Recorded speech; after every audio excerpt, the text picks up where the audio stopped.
Hey, are you ready to grow your business? You have checked out the number one resource for business leaders, entrepreneurs, startup founders, and managers. And we're going to teach you how to grow and scale your business with real actionable steps. There's no fluff in this podcast. It's just good advice. Check out this episode. If you're a first-time listener, make sure you subscribe to the podcast. And if you enjoy this episode, leave us a 5-star review. Today's episode's with Dawn Barry. She's the owner of Dawn of a Better You. She's an empowerment coach. She came to the podcast via our PodMax Global event. You got to check out more at podmax.co. Stay tuned. You're going to love this episode. Here comes your good advice.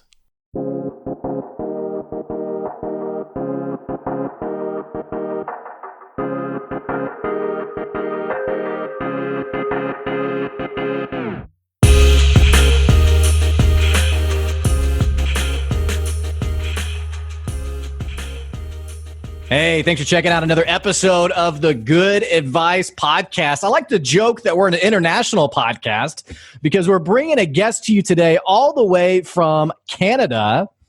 I'm sitting down with Dawn Barry. She is the co-owner, her and her husband, of the Red Brick Cafe and Gift House. Hey, she's also the owner of Dawn of a Better You. She's an empowerment coach. She's also a business owner. We're going to be digging into some of her insights on growing your own business. Dawn, thank you for joining us here today.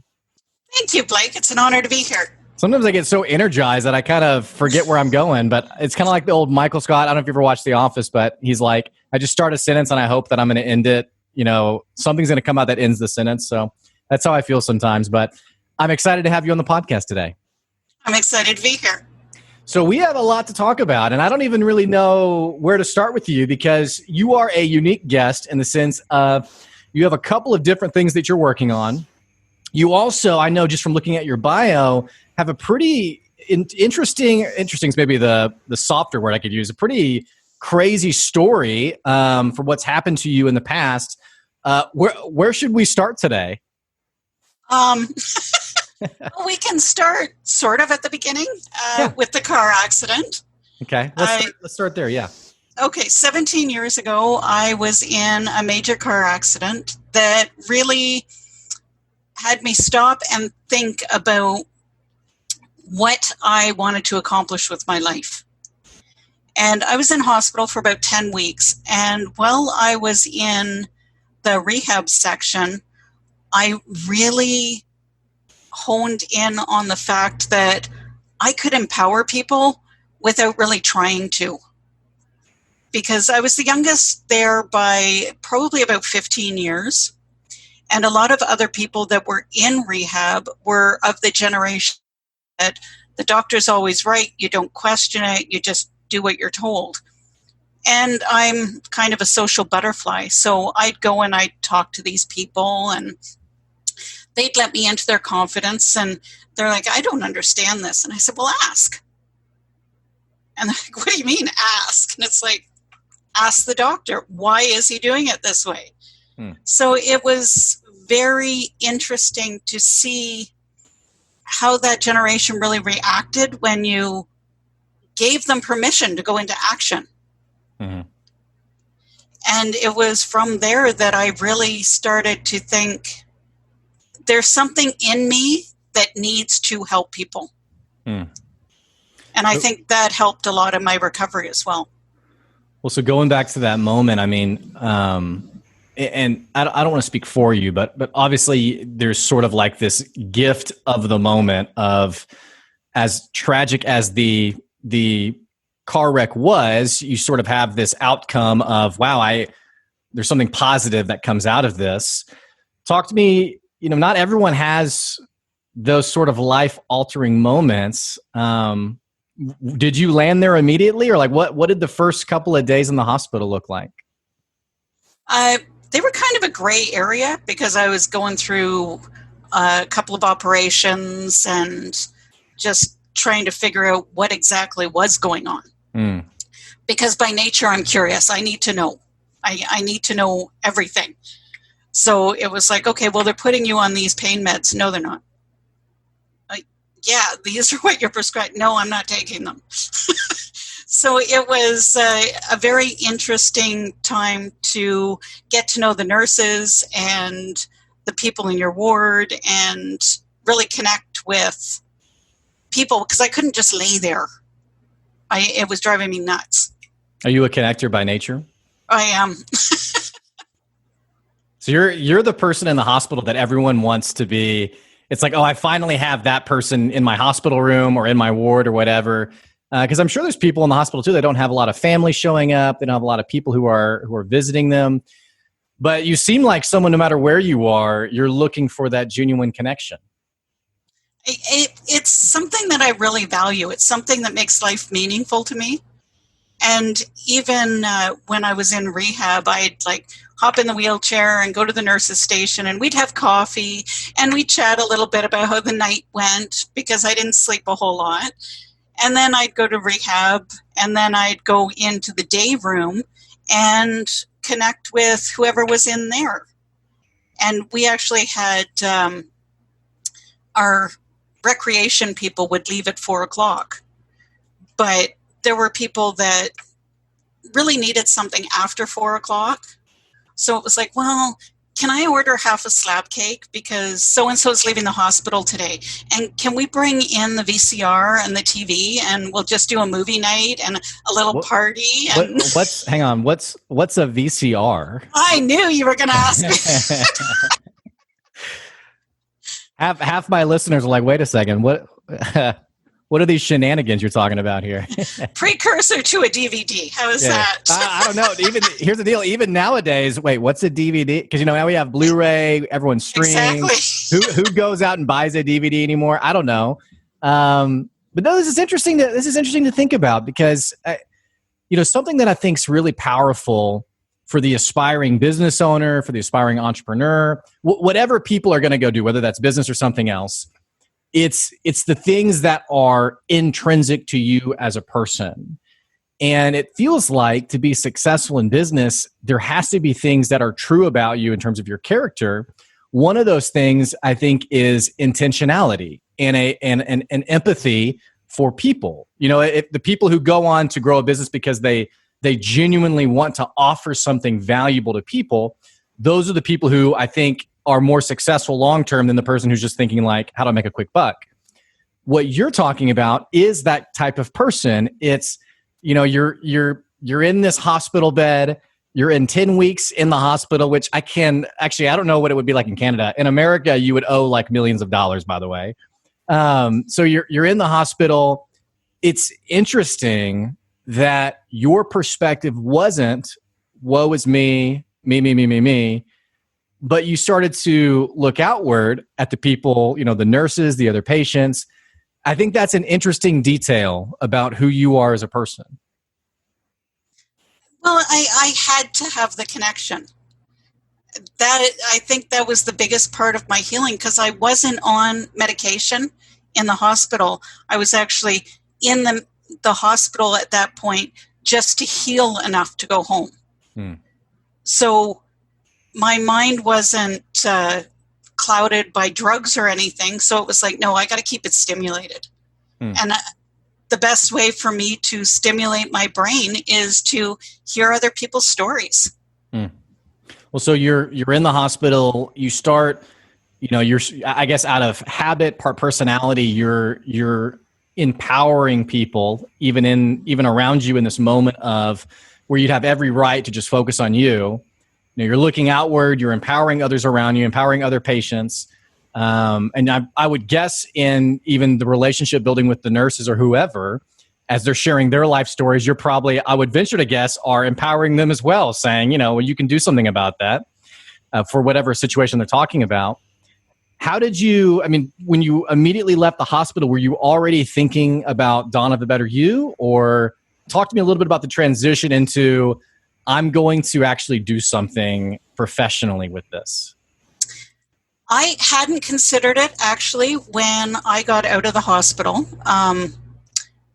Just before the accident, I was an auto worker who was laid off. But I enjoy being in the union so much for the charitable stuff they did. So that was what really drove me with the union. And I really wanted to get back to doing something with them. So I'd contact them and they're like, well, you're at home. Would you like to help us out on this or help us out on that? So, and I was still in a wheelchair, so I couldn't drive. I wasn't mobile. So it was like, yeah, give me something to do. I'll do it. I just want to be part of something at this point. And then after all the healing was done, my doctor basically said, well, you can't drive in rush hour traffic just because of the injury to my ankle. So it was then that we actually moved up to Sundridge. And I was kind of feeling like I didn't know where I was going. So I was with like multiple volunteer agencies because, again, I needed to be doing something for somebody else. And it was from there that my husband was going through a divorce at the time. And I said, look, come on up. Just nobody will know you. Nobody will be able to talk about what's going on with you. And he was up for the fair weekend. He left on the Sunday. We started dating on the Wednesday. We were engaged by Christmas, married actually in Vegas on June 1st because we didn't realize the Monday was a holiday for you guys. And we bought the cafe within 2 months after getting married. So it was kind of in the back of my mind, but at the same time, everything was going so fast. It was, okay, let's just focus on what we're doing now and go forward with it. Well, so then how did this go from, and I do want to talk about the cafe, but digging in on you a little bit more. Obviously you have this gifting that's I don't want to say it's asleep inside of you. You're obviously using it, but in terms of taking it from something that kind of flares its beautiful head and it shows up and it empowers people. How did you go, or when did that gifting start to now become what then would become Dawn of a Better You? Of I'm going to be an empowerment coach. I'm going to do this. I'm going to not just give encouragement or advice to people, but I'm going to actually coach people and be proactive in this. What did that look like? That was actually one of the outcomes from buying the cafe, because it's only my husband and I that are running it. So we have our regulars and we talk to our regulars all the time. And we found that because my husband's a retired mechanic, people would come in to see him and ask automotive advice. And people would come in and start telling me about their life. And, I'm not really comfortable with this part of my life. And I've never been one to tell people what to do. So I've always tried to get people to figure out their own ways to get to their destination. And I guess it was probably 7 or 8 years in, I thought, I'm pretty good at this. I think I'm going to actually take a course and see what it really is and what I really need to do this professionally and get paid. Mm-hmm. And I guess that's sort of the, I just think if so many people, maybe even people who are listening right now, who they can probably resonate with your story a little bit in the sense of they know they have a gifting, but therein lies the question of, now, how do I turn this into something that has some kind of monetary return on it, where I can get paid doing it? Because it feels like, I'm acting like you're on the other side of the world. I was going to say, I don't know what it's like in Canada, but it feels like in America, at least, or in U.S. culture, in U.S. work culture, that more often than not, people are like, you ask them what they do for a living, and they're like, okay, I do X, I'm a salesperson, I'm a, whatever. And then you ask, well, what do you think about it? And more often than not, most people's response is, oh, I hate it. Or it's whatever, I'm indifferent to it. right? Or they say something like, what I really wish I could do is blank. And, sometimes it's kind of silly stuff like, oh, I wish I could just sit at home and watch movies all day. And you're like, okay, well, that's never going to be a thing. But then you have people who are like, oh, I've always dreamed of being a photographer or a journalist or a writer or something in a totally different career, maybe totally different industry. I have a friend of mine who he's like, man, I've always thought about being an animator, which he's an awesome artist. He just never pursued that career. But more often than not, like I was saying, I was just talking to a friend of mine a couple weeks ago. Actually, this would have been several months ago. And we were talking about his job, and he was like, I hate it. I am so miserable here. And I said, what are you going to do about it? He said, well, I think I'm going to work here for another 5 years or so. But that is so common in our culture. You, on the flip side, you are living out your dream. You're living out what you feel you have a calling in and a gifting in and a passion in. What encouragement do you have for people who are maybe listening who again, they resonate with what you're saying? They know they have a gifting, but they just don't know the next step. Practice your gift as much as you can until it becomes part of you. And once it's part of you, then you have the confidence to step out and really say, okay, you know what? This is part of my being now. This is what I wake up for every day. And that will just help push the days that you're questioning. That will really help you push forward to get to where you want to go.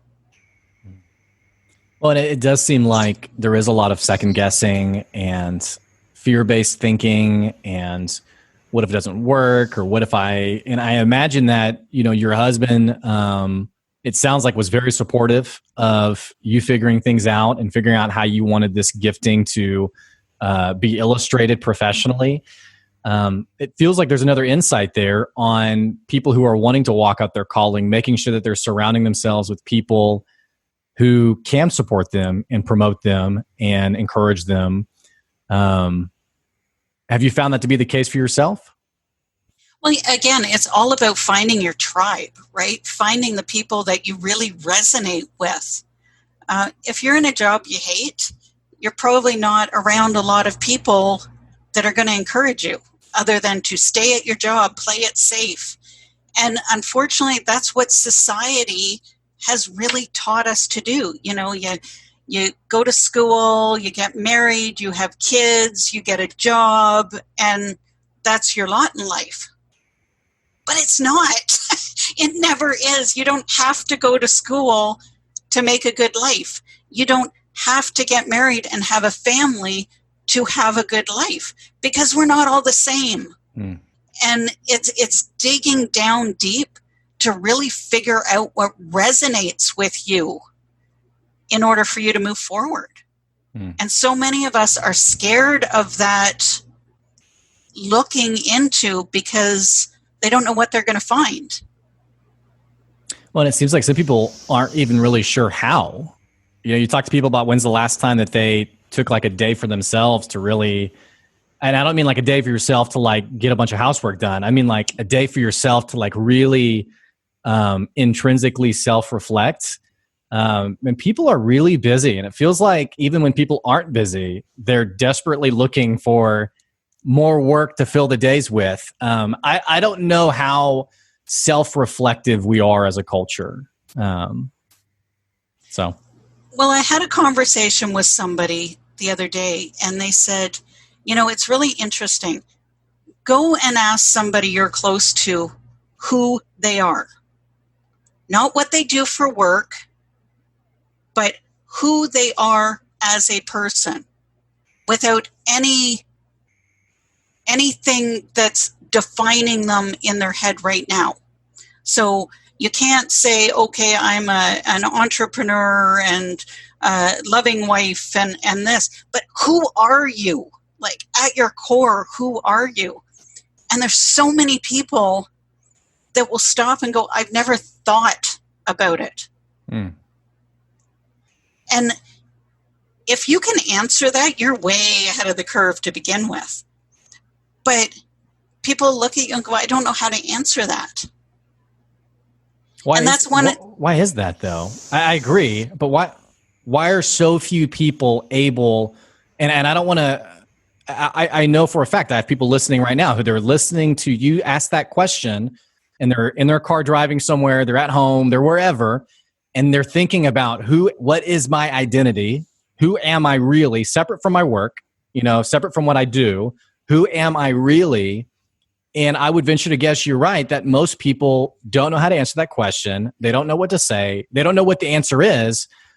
Why is that the case? Because we've been socially programmed to not answer the question.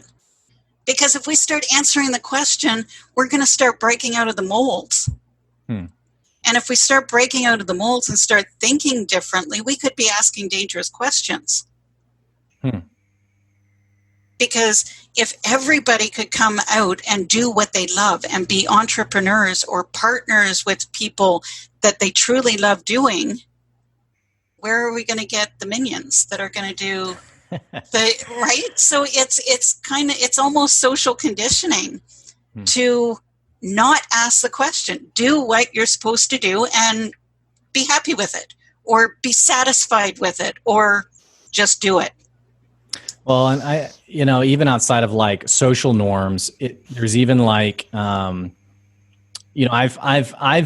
even gender norms in the sense of I've been in a room with a bunch of men, and we start to have this conversation, and there's a real like apprehension around, I'm emasculating myself if I indulge in the question of who am I, which is so funny because every man, every person wants to know their purpose, their calling, what should I be doing, who am I? But it's interesting even sometimes having to push through that layer of resistance of, if I stop to really reflect and think, I'm not out there doing, therefore I'm less of the man I should be. So I think even that it adds layers of complexity to it as well. Oh, exactly. We're all onions, right? You've got so many layers to actually figure out who you are at your core, because there's so many expectations from people and from parents and from spouses and teachers, and you've been taught so much of so many other people's ideals that it's really hard for you to figure out what yours are. Yeah, that's an interesting thought. It's kind of like, I'm thinking about my wife and I, we've been married for almost 7 years.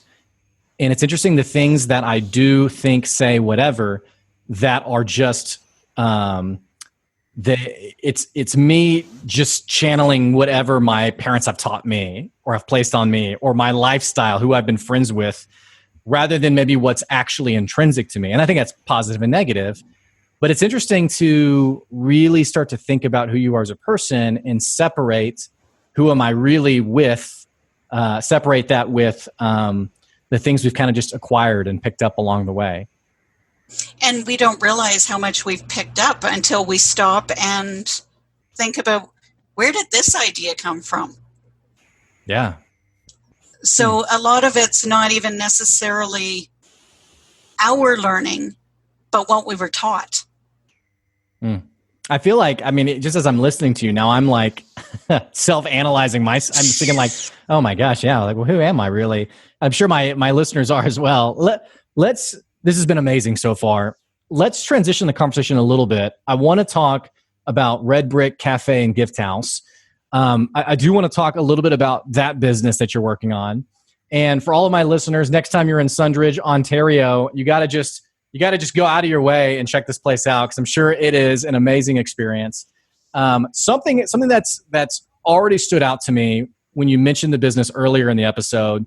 You talked about how you and your husband have a habit of talking to your customers and chatting with your customers. And I really like that, because a lot of people are just, they're in their business just to make as much money as possible, which there's nothing wrong with making money. But it almost feels like sometimes we miss the human side of business. This sounds like something that you're really good at. The human side, the relationship side, the customer focus side. Talk to me a little bit about Red Brick Cafe. Well, this was one of our crazy ideas right after we got married. On literally 2 months after we were married, we bought and opened the Red Brick Cafe. So it was kind of a whirlwind thing. And as I mentioned before, my husband's a retired mechanic. So there's a lot of people in the area that want to self-diagnose their vehicles and can I save some money and everything. So we have a group of people that come in and speak to him. And then we have a group of people that come in and speak to me for insight sometimes, just a different perspective on things. So the cafe, and we love the cafe because we, especially before COVID, would get groups of people in. And every group of people has their separate story. And it's hearing the stories and being able to connect with them on a level that they're not used to being connected with that keeps bringing them back. Mm. Like we have our cottagers in the area that would never even think of going to Tim Hortons because they want to come in for the experience. And we love them for that. And they bring their grandkids in and their kids. And it's like, okay, I don't know what I want today. Well, then we get to do the whole self-analyzing thing on a different level. It's like, so do you feel like sweet or do you not feel like sweet? Do you feel hot or cold? And it's an experience that we enjoy building for the people coming in. There have been a couple of people that they love their hot chocolates. But it's like, oh, have you tried like caramel in your hot chocolate? Oh, no. Game changer. Well, and that's just it, right? So it's knowing the people enough to say, have you tried this? Or we think you might really like this as a change to what you normally get. Yeah. Even just switching up teas for tea drinkers because they're like, oh, I like my black tea. That's it. Oh, well, I'm feeling a little off today. Oh, is your stomach bothering you? Why don't we try peppermint tea? Yeah. And see how that works. I really admire this part of your story because it just feels like, and I don't want to rip on people, but it feels like it's the temptation is to be so impatient in the sense of how do I get the next sale? How do I drive revenue? And obviously it's an important question because everyone's in business to have a business, but you're talking about a patience for building that experience that doesn't come through. Because when we talk about like experience, like customer experience, a lot of times people think about, banners on the wall or like decorations you put up or like spending top dollar on packaging for a product you're shipping. And not that these things aren't important, but you're talking about the value of the human connection that makes someone think, oh, I matter to this business. I individually matter to this business because this person was willing to have a conversation with me and was willing to walk me through the menu.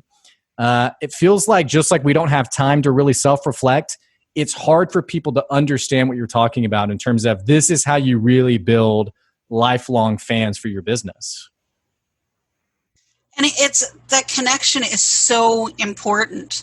And it doesn't matter what stage of business you're at. Because if you start with a great connection and you're building and you're building, but you lose that connection, that's why it's always hard for us to consider hiring somebody because they have to have the right connection with people or the experience isn't the same. Mm. We've had a couple of students in that the connection wasn't the same. So we had people that would expressly not come in when the student was there. Hmm. So it's not something you can really teach. It's got to be something that you're passionate about to begin with. And if you're not passionate about the whole customer connection, hopefully your partner is. Because without that, it's another Walmart, right? Like, Yeah, it's just sure. whatever. Yeah. I go in, I get what I need, I pay, I leave, right? There's no It's real transactional. connection. Exactly. Yeah. It's transactional, and it's kind of like I was just writing about this last week. I just changed my insurance agent for my car and home, and I've had this insurance company for the last 2 years. I've never had a phone call from them. I've never heard from them. I don't know anyone who works there. I don't know anybody's name there. I don't remember the person who signed me up originally. And this new agent came along and offered me a better deal. And I was just writing about how there should be no surprise that I changed insurance providers, because there's no human connection there. There's no roots there. There's no anchor point there with the previous business. It's just purely transactional. It's whoever's offering the cheapest price. So I'll go to whatever store that offers the cheapest price, rather than, what you're talking about is building those relationships, building those, again, those true fans, where they can't just go somewhere else because they can't, that competitor can't replicate the human experience. That's powerful. And we even try to keep that experience with our distributors and our suppliers. Our coffee supplier will come in and he'll sit down for an hour because we know his backstory. It's not just the coffee anymore. We had our investment guy pop in last week. He was in for an hour because, bless you, you're not leaving here until I have your story, because we need a connection if you're going to continue working with us. I love that. Is that, have you found yourself talking, which, thank you for the bless you, by that. I muted my mic for the big sneeze I had.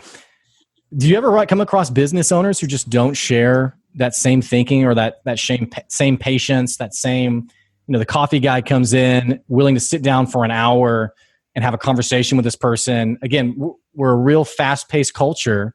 Do you ever find yourself talking to people who just don't get it? Quite often.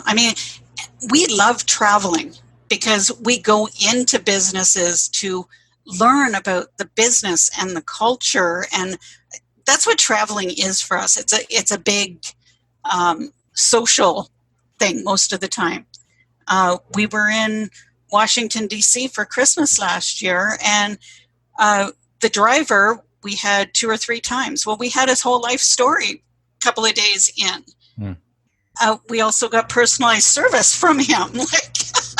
So if you don't have the connection, it's almost like there's a black hole that you have to jump over, and it makes it so much harder rather than just helping you smooth things, because everybody's got a story. And as soon as you can connect with that story, you start to get remembered.